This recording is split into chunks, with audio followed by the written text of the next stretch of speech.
Goma de la menace du M23 RDF. L'heure de la résistance active a sonné, le veau. Depuis les résurgences, au début du mois de novembre 2021 jusqu'à ce jour, les terroristes du M23 RDF se sont révélés plus cruels et plus pillards que lors de la guerre d'agression de 2012-2013. Partout où ils sont passés, ils commettent des atrocités graves contre les populations et ont l'intention de perpétuer davantage dans toutes les zones où ils ont le projet d'arriver. Néanmoins, malgré les souffrances et les atrocités nous imposées par les M23 et RDF, j'invite tous nos compatriotes injustement martyrisés à faire davantage preuve de résilience et de vigilance afin de ne pas tomber dans le piège d'assimiler une quelconque communauté ethnique de la population congolaise aux terroristes du M23 RDF.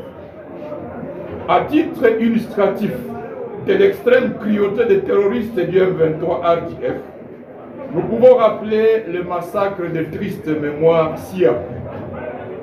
Le massacre au village Bikenge, Ruvumu et Bouaro, à groupement Gisigari, en date du 21 juin 2022.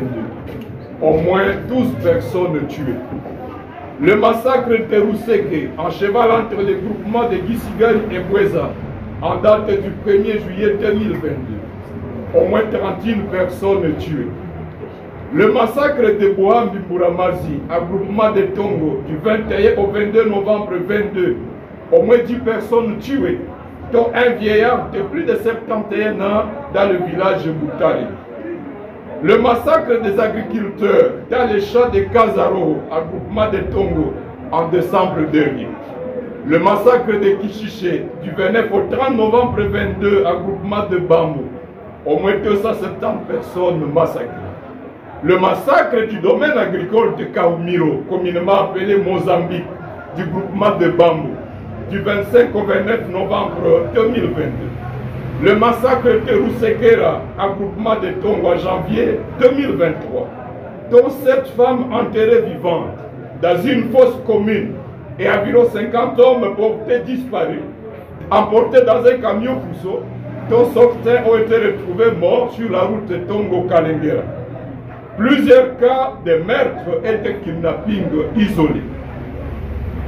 En plus de ces massacres, la stratégie actuelle des terroristes du M23 RDF consiste à massacrer par la famine les 2 millions d'habitants de Goma ainsi que les milliers de déplacés chassés de Rutshuru, Nyiragongo et Masisi en leur privant de toute possibilité de ravitaillement en denrées alimentaires et à produits de première nécessité.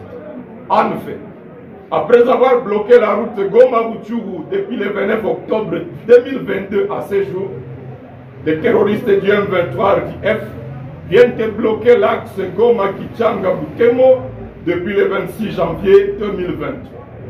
Il s'agit dans tous les points si haut évoqués des crimes contre l'humanité pour lesquels ces terroristes devraient répondre devant la Cour pénale internationale. En outre, j'appelle chaque habitant de Goma, Nyiragongo, Masisi et Rutshuru à la résistance active afin de mettre en déroute le plan des terroristes du M23 RDF dont la finalité est de nous ravir les terres héritées de nos ancêtres et de nous y réduire en esclaves.